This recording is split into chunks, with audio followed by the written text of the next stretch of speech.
Ya, bismillah, assalamualaikum warahmatullahi wabarakatuh. Kembali lagi channel ini di Bimbingan Belajar Ar-Rayhan. Jadi ini adalah pembahasan prediksi soal ujian madrasah matematika tingkat MTS tahun 2021. Jadi di video part 1 sebelumnya kita sudah membahas mengenai materi-materi kelas 7. Kali ini kita akan membahas lebih rinci mengenai materi kelas 8. Kita mulai dari soal yang pertama, yaitu soal nomor 7 mengenai materi irisan dan gabungan himpunan. Jadi di sini ayo coba kita baca terlebih dahulu soalnya bersama-sama. Pada suatu kelas terdapat 32 siswa yang membawa jangka, 20 siswa membawa kalkulator, dan 8 siswa tidak membawa keduanya. Nah, jumlah siswa di dalam kelas tersebut adalah 55 orang. Nah, yang ditanyakan di sini adalah banyaknya siswa yang membawa mistar dan busur. Jadi sebelum kita melangkah lebih jauh untuk menyelesaikan ini, ada beberapa hal yang harus kita lakukan, yaitu memisalkan info-info yang ada di soal cerita ini ke dalam bentuk umum atau ke dalam simbol-simbol yang biasa kita gunakan di dalam materi ini. Yang pertama, semesta atau S-nya itu kita simbolkan sebagai seluruh siswa di kelas tersebut. A adalah siswa yang membawa jangka, B siswa yang membawa kalkulator, dan A gabung B komplement adalah siswa yang tidak membawa keduanya. Jadi simbol C yang ada di sini namanya komplement. Dia identik dengan kata tidak. Jadi A gabung B komplement ini adalah siswa yang tidak membawa keduanya. Sedangkan yang ada simbol yang ini, yang kedua ini adalah A iris B. Jadi simbol irisan ya. Simbol irisan ini identik dengan kata dan.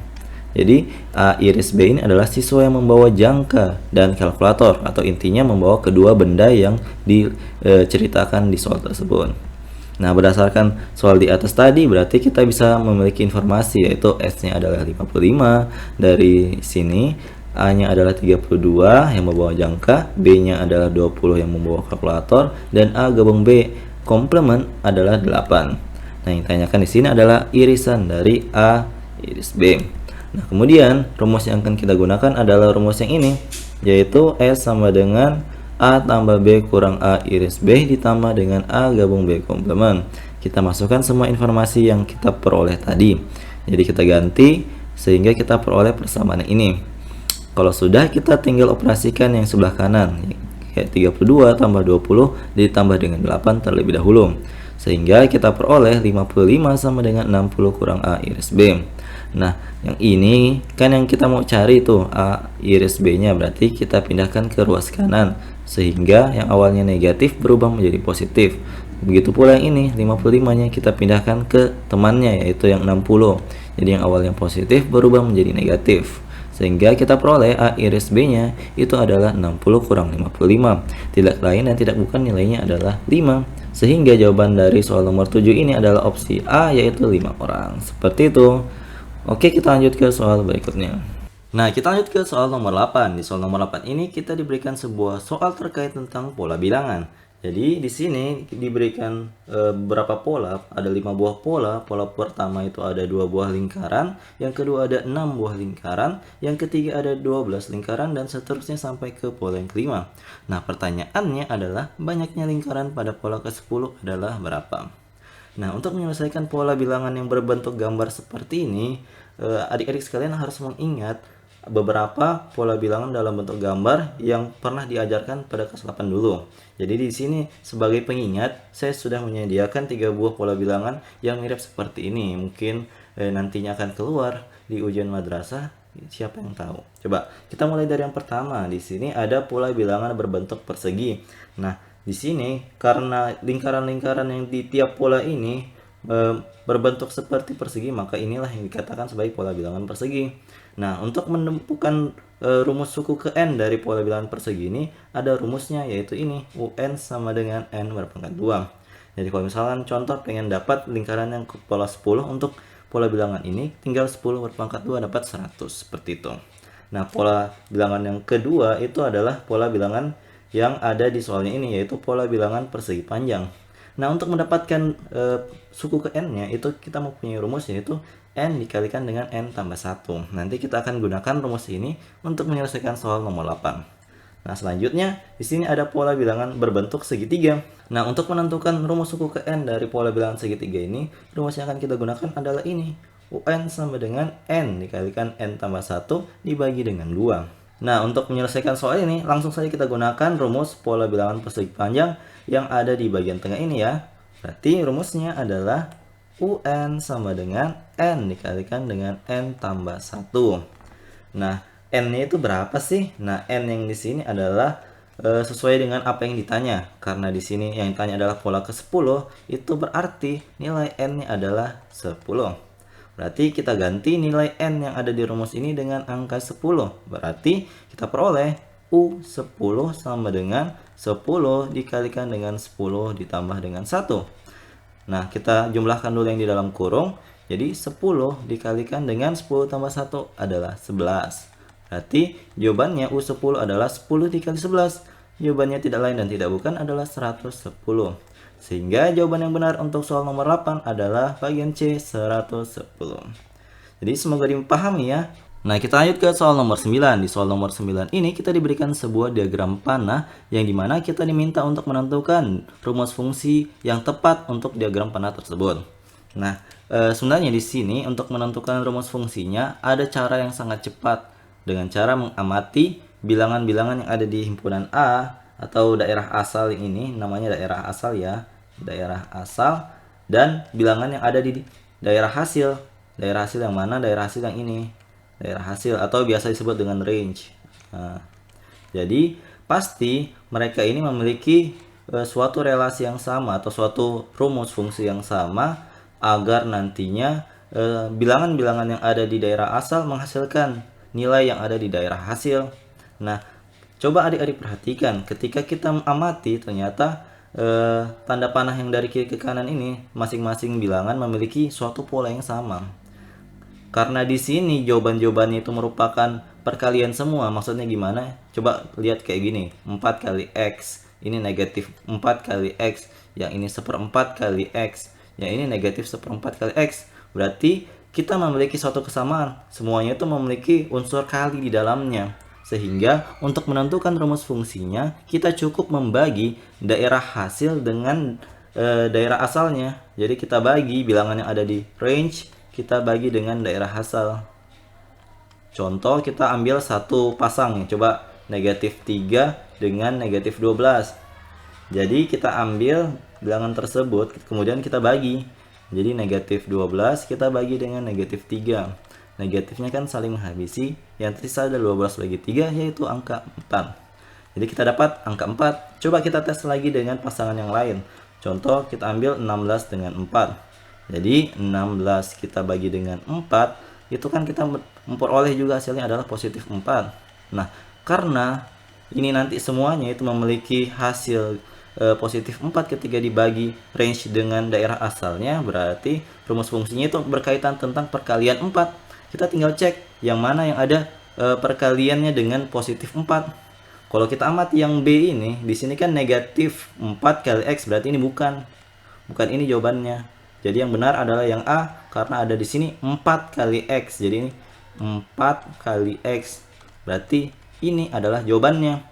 Karena ini sesuai dengan pembagian kita tadi, bilangan yang ada di range dengan dibagi dengan daerah asal, seperti itu.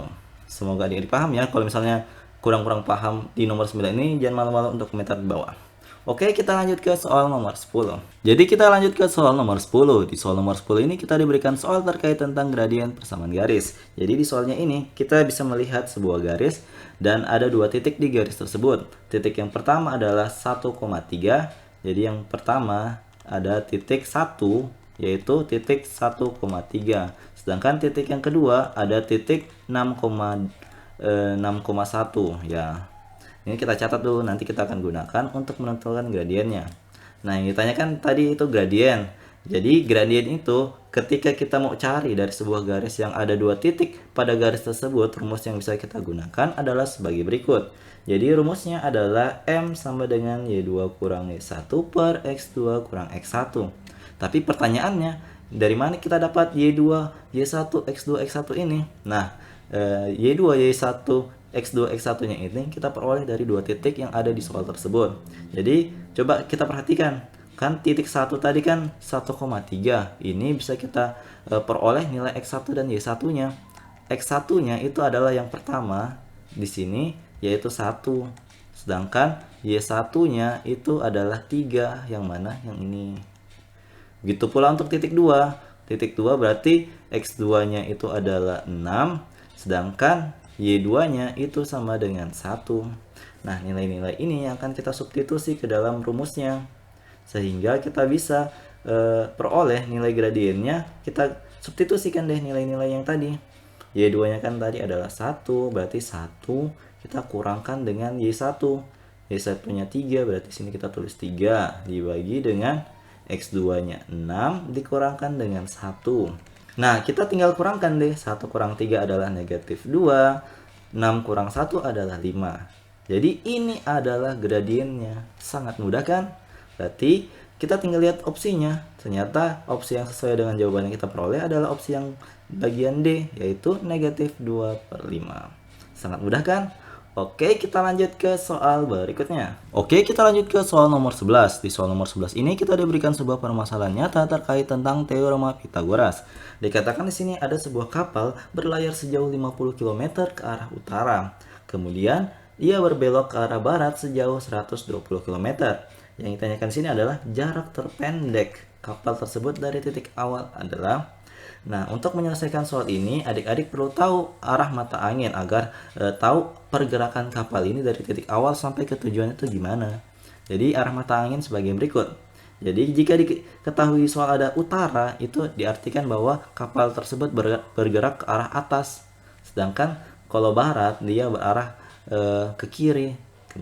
Kemudian kalau misalnya timur itu ke kanan dan selatan itu ke bawah. Jadi itu yang adik-adik perlu ketahui tentang arah mata angin untuk menyelesaikan soal seperti ini.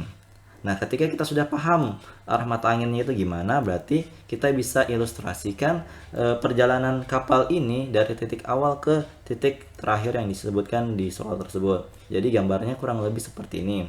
Jadi titik awalnya itu adalah titik A. Titik A adalah titik awalnya. Jadi ini awalnya. Kan dia bilang bergerak ke arah utara atau ke arah atas sejauh 50 km. Kemudian dia belok ke arah barat atau ke arah kiri ke titik C. Nah, yang ditanyakan itu adalah jarak terpendek dari A ke C. Jadi yang ditanya jarak dari A ke C itu berapa sih? Nah, kalau kita perhatikan gambar segitiga ini adalah gambar segitiga siku-siku. Kalau misalkan ada sebuah segitiga siku-siku berarti erat hubungannya dengan rumus teorema Pythagoras. Rumusnya gimana sih? Jadi rumusnya itu adalah sebagai berikut. Rumusnya adalah C pangkat 2 sama dengan A pangkat 2 ditambah dengan B pangkat 2. A-nya yang mana? Misalkan A-nya itu yang 50 km. Berarti di sini kita tulis 50 berpangkat 2. Sedangkan yang B-nya kita ambil yang ini 120 km. Nah, kemudian yang ditanya itu adalah yang C. Nah, kemudian kita tinggal pangkatkan 2 deh. Ini hasilnya kan berarti 2500 ditambah dengan ini 120 pangkat 2 itu sebenarnya adalah 144 ditambahkan 02 karena di sini ada 0-nya di bagian belakang. Nilainya itu 14.400. Nah, kemudian kita tinggal jumlahkan deh. Berarti hasilnya kita peroleh adalah 169 tambah 02 atau 16.900. Nah, kemudian kita tinggal akarkan deh. Akar dari 16.900 itu adalah 130. Jadi nilai jawabannya untuk soal nomor 11 ini adalah 130 km atau opsi yang A. Nah, bisa juga adik-adik bisa menggunakan triple Pythagoras untuk lebih mudah mengerjakan soal ini sebenarnya. Jadi triple Pythagoras itu kan ada berbagai macam ya. Yang pertama itu ada 3, 4, 5. Kemudian ada yang lain juga. Yang lain itu contohnya kayak ini 5, 12, 13. Ada 7, 24, 25 dan seterusnya. Jadi kalau misalkan adik-adik menghafal triple Pythagoras ini, bagian yang ini kita bisa skip sebenarnya. Coba adik-adik perhatikan. Di sini ada 5. Ini ada angka 5 ya, ada angka 5 dari 50. Kemudian ini ada angka 12 dari 120. Ternyata itu bisa kita lihat di triple Pythagoras itu ada juga 5 dengan 12. Berarti untuk jarak terpendeknya kita bisa tebak bahwa angka berikut yang tidak diketahui itu adalah angka 13. tinggal ditambahkan 0 di belakangnya karena di sini di soalnya ada angka 0 di belakangnya masing-masing bilangan tersebut. 50, 120, berarti jawabannya nanti adalah 130 km. Jadi itu cara cepatnya. Jadi ini berlaku untuk kelipatannya ya. Jadi triple Pythagoras ini berlaku juga untuk kelipatannya. Contoh kalau yang ini bisa juga 6, 8, 10 atau yang kali tiganya 9, 12, 15 dan seterusnya. Semua triple Pythagoras ini berlaku kelipatan. Oke. Kalau sudah paham, kita lanjut ke soal berikutnya. Nah, kita lanjut ke soal nomor 12. Di soal nomor 12 ini ada sebuah soal terkait tentang sudut pusat dan sudut keliling suatu lingkaran. Jadi, di sini diberikan sebuah lingkaran dan juga ada sudut pusat dan sudut kelilingnya. Nah, yang mana sih yang namanya sudut pusat dan sudut keliling nanti akan kita bahas di penyelesaiannya. Jadi, yang diketahui di sini adalah sudut BOC yaitu sebesar 60 derajat. Jadi, BOC itu yang ini ya. Ini besarnya 60 derajat. Kemudian yang ditanyakan di sini adalah sudut BAC yang berada di sini. Nah, untuk menyelesaikan soal ini, coba kita perbesar terlebih dahulu gambarnya. Nah, di sini akan saya jelaskan dulu yang mana sih yang namanya sudut pusat dan yang mana yang namanya sudut keliling.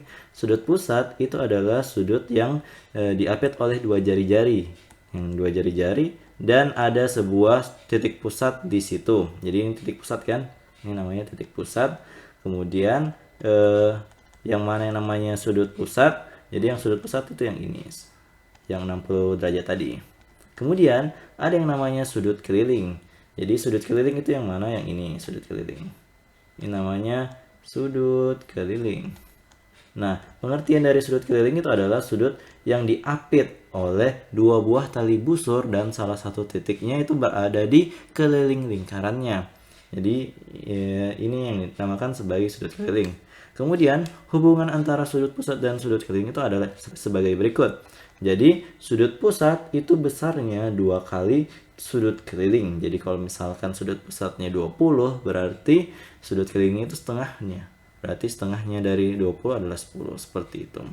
Nah, kebetulan di sini yang diketahui sudut pusatnya adalah 60 derajat, berarti sudut kelilingnya bisa kita peroleh dengan memanfaatkan ini tadi. Hubungan antara sudut pusat dan sudut keliling. Berarti kita tulis 60 derajat sama dengan 2 dikali sudut keliling. Kemudian, karena yang dicari adalah sudut keliling, otomatis duanya ini akan pindah ke ruas kiri. Yang awalnya perkalian, berarti kalau pindah ke ruas kiri berarti menjadi pembagi. Berarti kita tuliskan 60 derajat per 2 sama dengan sudut keliling. Sudut keliling. Berarti kita peroleh sudut kelilingnya yaitu sudut BAC itu adalah sebesar ini 60 derajat dibagi 2 yaitu 30 derajat. Berarti jawaban untuk soal nomor 12 ini jelas adalah bagian D yaitu 30 derajat. Jadi adik-adik perlu ingat ya, hubungan antara sudut pusat itu 2 kali dari sudut kelilingnya. Itu yang harus diingat. Jadi kalau misalkan yang diketahui sudut keliling, berarti kalau mau cari sudut pusatnya tinggal dikali 2. Kalau sebaliknya berarti harus dibagi 2. Seperti itu. Oke, kita lanjut ke soal nomor 13. Nah, kita lanjut ke soal nomor 13. Di soal nomor 13 ini ada materi yang terkait tentang modus mean dan median data. Jadi di soal ini ada sebuah tabel yang berisikan nilai dan frekuensi. Yang ditanyakan di sini adalah modus dari data pada tabel tersebut. Nah, sebelum kita menjawab soal ini, ada baiknya kita mengingat kembali materi terkait modus, mean, dan median. Kita mulai dari mean. Jadi, mean ini adalah rata-rata dari suatu data, baik itu data berkelompok maupun data tunggal. Nah, secara umum, mean adalah ini rumusnya, jumlah semua nilai data yang dibagi dengan banyaknya data. Atau biasa kita tuliskan sebagai berikut, sigma dalam kurung F kali X per sigma F. Jadi F-nya ini adalah frekuensi, sedangkan X-nya itu adalah nilainya. Jadi contoh, kalau kita ingin menentukan mean dari data pada tabel ini, berarti kita harus jumlahkan dulu. 4 kali 8 tambah 5 kali 1, 6 kali 6. Pokoknya semuanya ini dikalikan baru dijumlahkan. Dibagi dengan total frekuensi. Total frekuensi berarti semua yang ada di tabel di bawah ini dijumlahkan semua. Gitu. Kemudian kita lanjut ke pengertian median. Median ini adalah nilai tengah. Nilai tengah dari suatu data, baik itu data tunggal maupun data berkelompok. Nah, kalau misalkan banyak datanya itu ganjil, maka median data dapat diperoleh dengan rumus di bawah ini, yaitu data ke n tambah 1 per 2. Jadi letak median itu berada di data ke n tambah 1 per 2. N itu adalah banyaknya data. Kemudian kalau misalnya banyaknya data itu genap, maka mediannya dapat diperoleh dengan rumus ini. Data ke n tambah 2 ditambah dengan data ke n per 2 tambah 1 dibagi 2. Seperti itu. Sedangkan yang terakhir, modus adalah nilai yang paling banyak muncul atau nilai yang frekuensinya paling tinggi. Jadi ini kan yang mau kita cari di soal ini. Berarti untuk mencari jawabannya, kita perhatikan di bagian frekuensi. Di bagian frekuensi di tabel yang kedua itu, kira-kira yang mana sih yang memiliki angka paling besar? Apakah 8? Bukan, karena ada yang lebih besar, yaitu yang 10. Nah, karena frekuensi tertingginya adalah 10, berarti jawabannya itu bukan yang 10, tapi yang 9 yang di atasnya ini. Ini adalah jawabannya. Ini adalah jawabannya. Berarti jawaban untuk nomor 13 ini adalah opsi B, yaitu 9. Ingat ya, bukan 10 ini yang kita cari jawabannya, tetapi yang 9. Seperti itu. Jadi itu dia tadi beberapa prediksi soal terkait tentang materi kelas 8. Jadi kalau misalnya suka dengan video ini, jangan lupa like, share, and subscribe channel ini. Dan jangan lupa nyalakan bel notifikasi untuk mendapatkan pemberitahuan lebih awal. Oke, sampai jumpa di video selanjutnya. Wassalamualaikum warahmatullahi wabarakatuh.